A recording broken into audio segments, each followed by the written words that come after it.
Okay, it says fined blogger to publish guilt judgment, faces jail threat.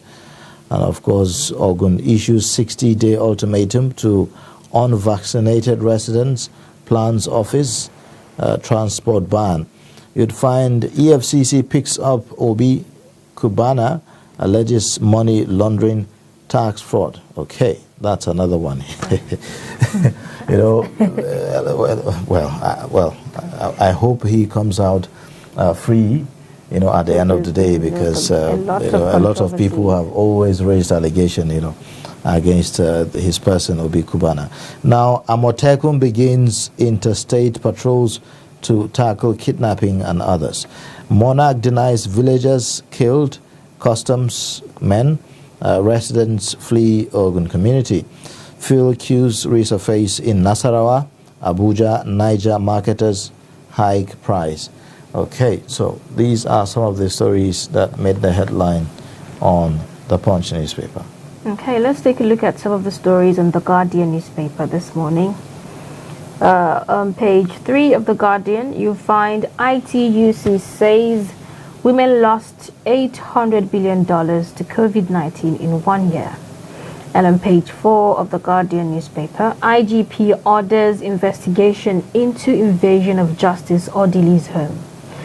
And on page 5, you'd find bandits kill one, kidnap 100 Baptist worshippers in Kaduna. Yet another one.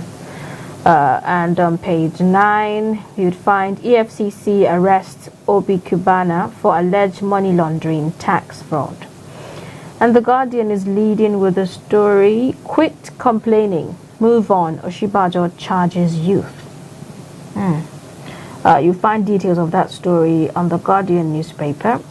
And you'd also find banks risk prosecution over lending to states. These are some of the stories on the Guardian newspaper. All right. And now, finally, let's take a look at the Daily Sun newspaper. The first story beside the nameplate there says Soludo, Andy Uba fight dirty at Anambra Guba debate. And then, of course, you would find also above the lead story, Biafra referendum, court adjourns CNG's hearing to January 20th. And the lead story says 6 dead, many trapped in Lagos, 21-story building collapse. The rider, developer, Osibona among recovered bodies. Saulu orders immediate probe. That's on page 14 and 15 of the Daily Sun newspaper. Beside the pictorial there, you would find also 2023 PDP ready to rescue Nigeria. That's according to the governor of Benue State, Samuel Otom.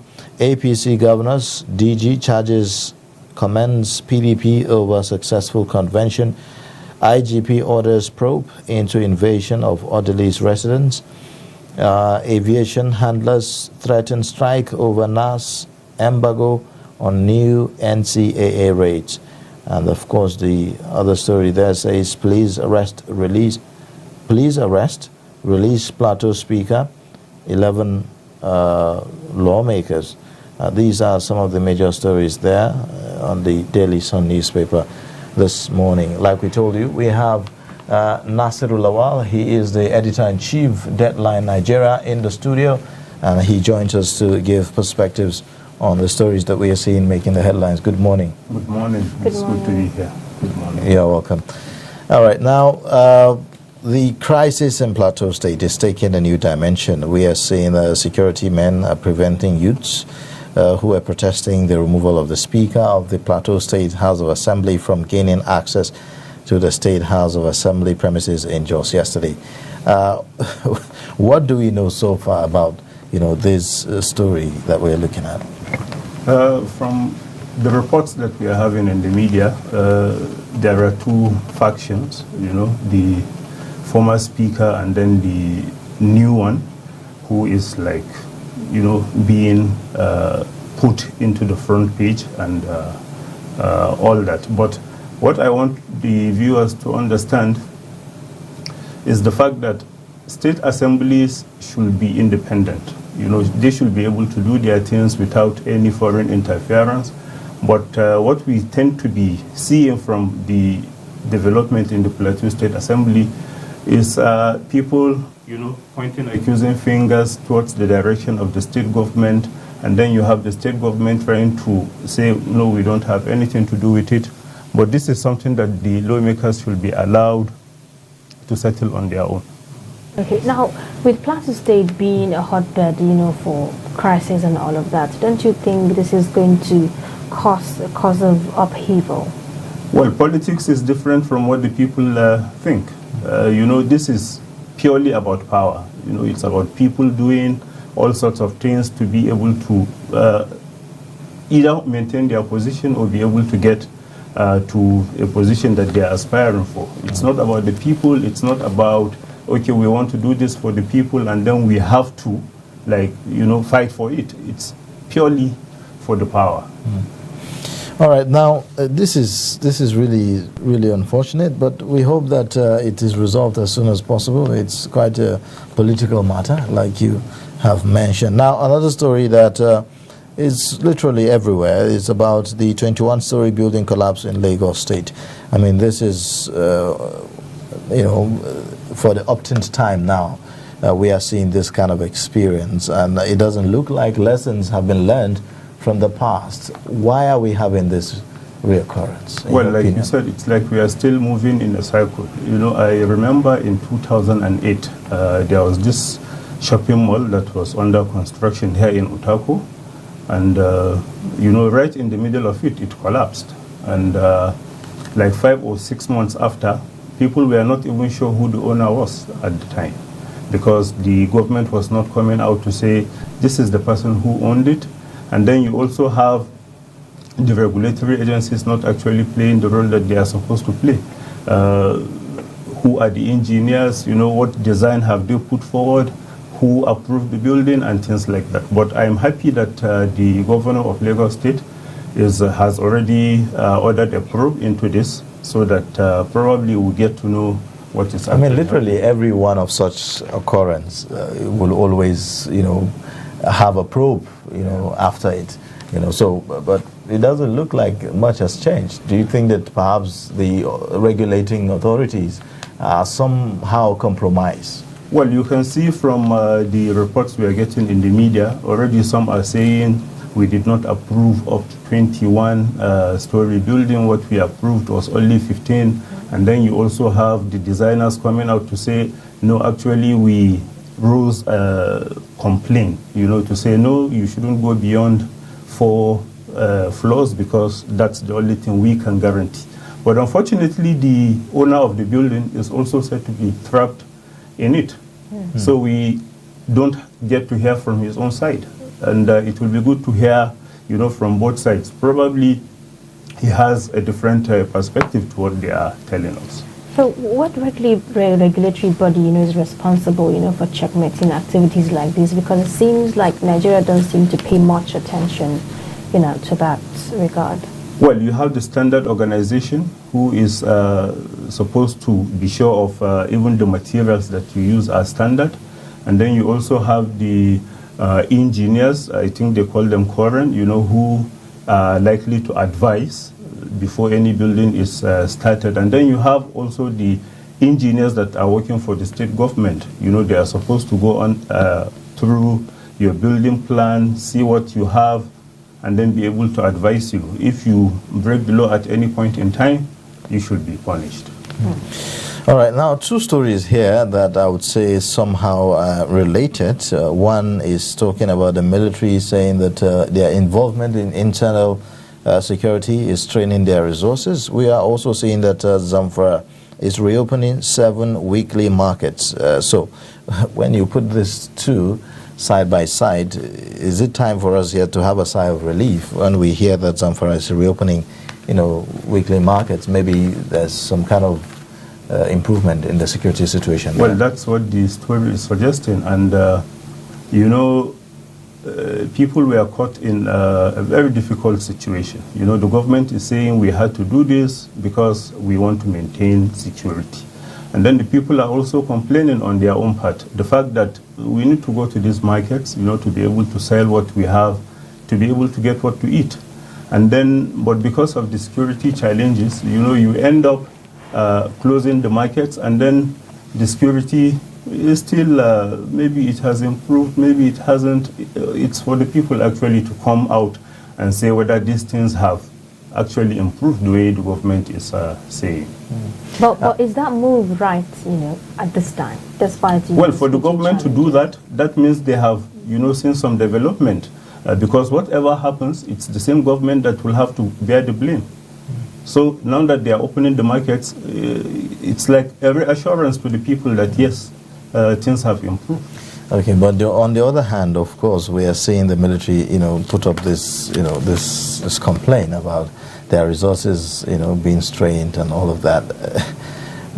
It seems like we have come to settle for the military being in charge of internal security in Nigeria. I mean, you always hear the military launching operation this, operation that in all the various states. You hardly hear that the police is launching operation this or that. We know Puff Adda and the rest, but it's more like the military is taking more of the responsibilities of internal security. Is there an imbalance here in your thinking?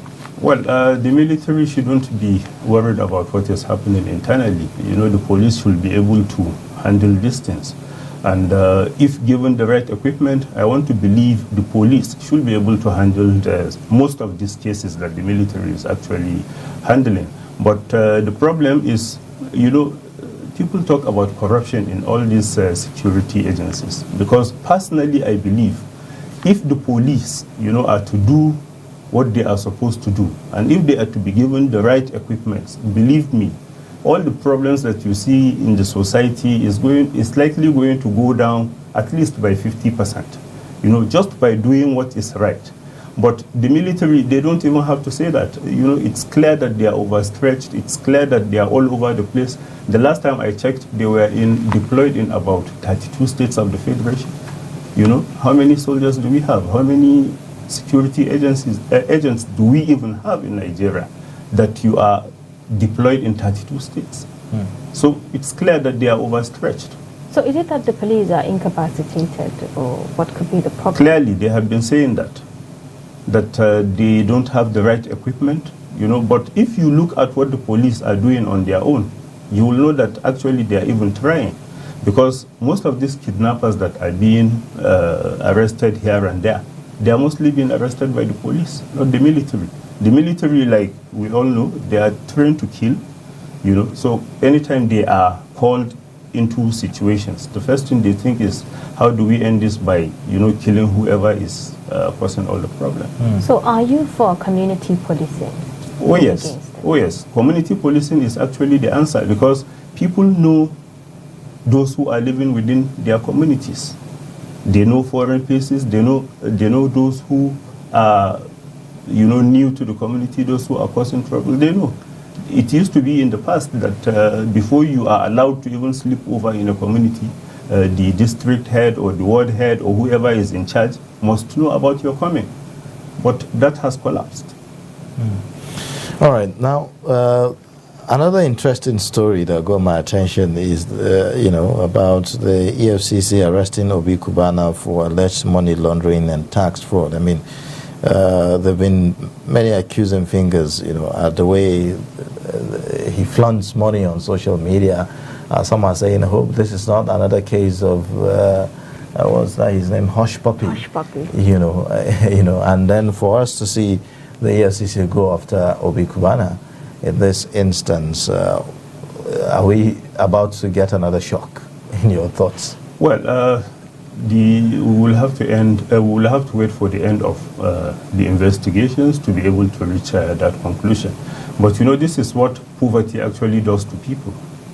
Because people are poor and then they see you flaunting wealth. They tend to see you as a hero. And now that the government is actually coming after him, people may even think, no, it's because he has wealth.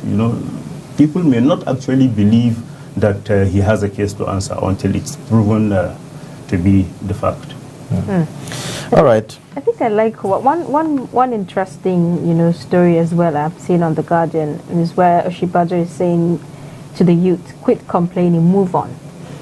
He's also encouraging them to use the right channel to express their grievances, given the unemployment rate and all of that. So what are your thoughts about that? Yes, actually, the youths in Nigeria, I think they are not like pushing their weight.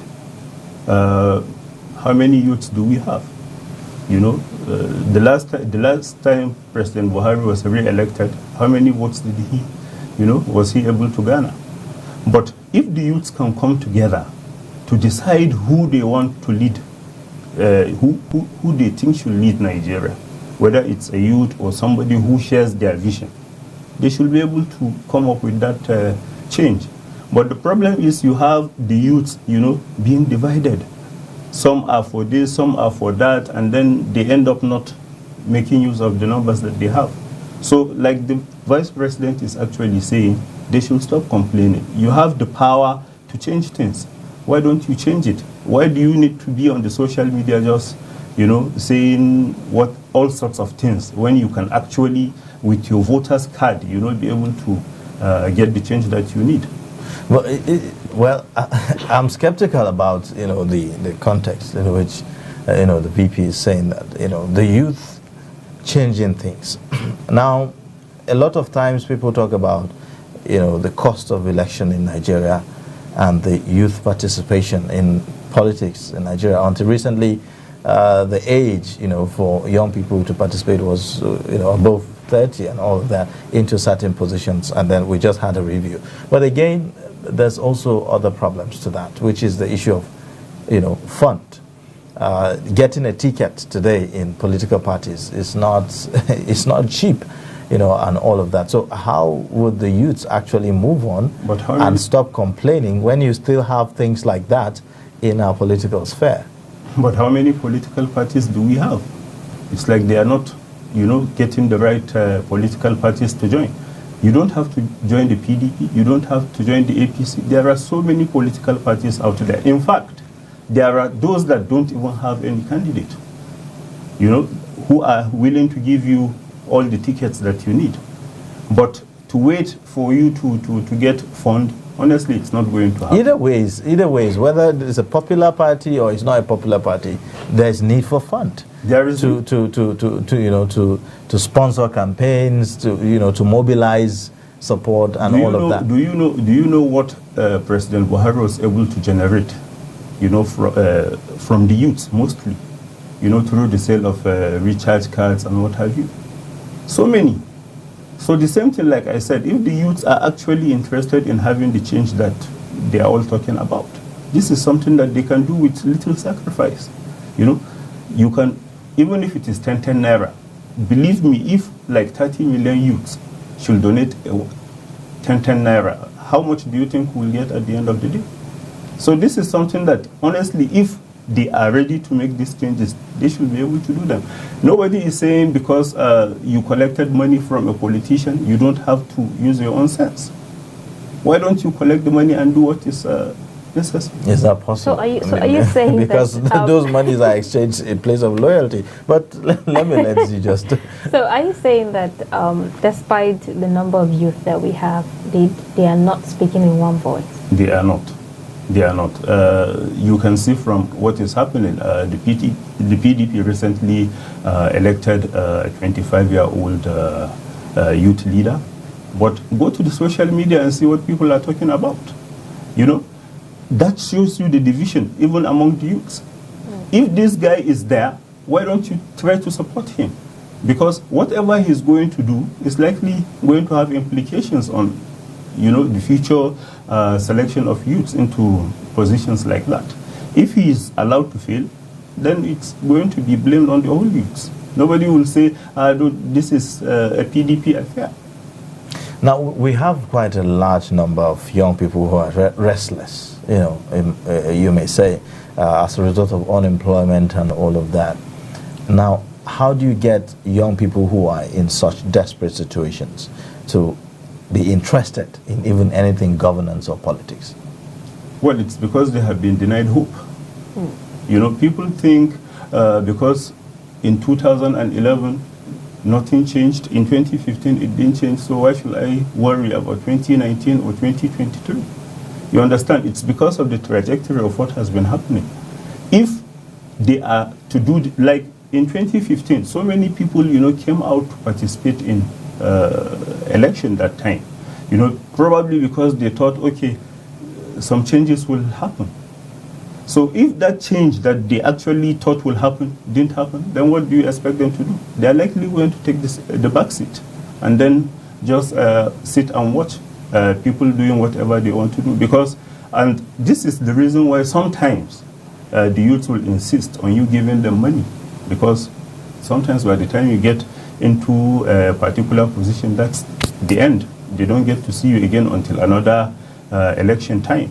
So because of that, they tend to get to take the back seat. But if we are to get one person, that will come out to show the youth, to give them some hope, believe me, they are going to come back. We always talk about this one person, this one person who is good enough, who will be able to tick all the boxes that the young people are looking for, who will be capable, who will be equipped, and having all the necessary funds and all of that to do this thing. But are we sure about the strategy on how to even get this one person? How do we even identify this one person? Because there are quite a number of young people who are actually doing exceptional things in different spheres, and all of that. So how is it possible, for young people to even be able to, bring out this one person that can, bring everybody together?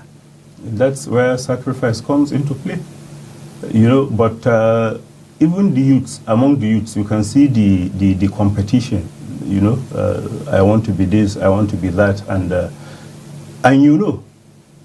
if you are contesting against Mr. A, honestly, believe me, if Mr. A is better than you, but because of your own individual selfish interest, you want to take that position, whether you are qualified for it or not. This is the problem we are actually having. All right, well, let's take a quick break now, and then when we come back, we'll just review some more stories before we go into our discussions. Please stay with us.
All right, you are still watching Daybreak on Trust Television, and we are going through some of the stories that made it to the headlines on today's newspapers. Now, there's a story on the Nation newspaper saying Minister, government owes 774,000 job beneficiaries 7.3 billion. What are your thoughts about that? Well, you know, the government is talking about trying to get the youths engaged, you know, getting them employed, so that because when they are engaged, they have little or no time to engage in all these things that are bad and all that. But for a minister to come out to say that even though they have engaged the youths, you know, they have done what they have been engaged to do, and then yet they are being owed. Honestly, it's a very bad one for the government. Disappointing, isn't it? Yeah, it's disappointing. Now, why do we experience this? Is it lack of funds? Is it lack of budgetary allocation? Or the funds are just not there to, you know? Why should you start a project without, you know, having a vote for it? That's what so many people will ask. This is what the government has been saying, that they want to take 100 million people out of poverty. They want to do this. They want to do that. You know, but things like this are what give the people hope. Right. If for any reason you are unable to do this, then what do you expect Nigerians to think of your, you know, the move to remove people out of poverty? Because you can actually not end poverty as long as the youths are unemployed and then without empowering the women. But now, a writer here is saying bank issues to blame, says Keamo. Is that not absurd? Well, bank issues, how? Does it have to do with maybe registration, that people have not been able to supply their BVNs or something like that?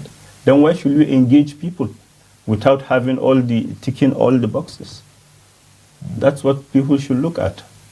Now, how does this, you know, impact on government's, you know, ability to, you know, regain confidence in the youth, in the public, and all of that? We have this conversation about, you know, how people do not really trust the government and all of that. How will such things, you know, impact on that? Actually, sometimes the people themselves are to blame. Like she mentioned the bank issues.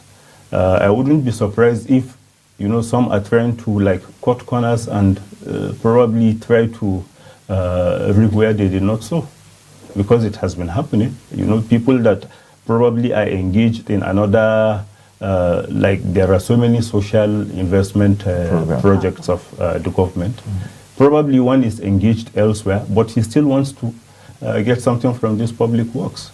So sometimes, even though the government is trying, you know, to make sure that certain things happen, the people are actually not cooperating.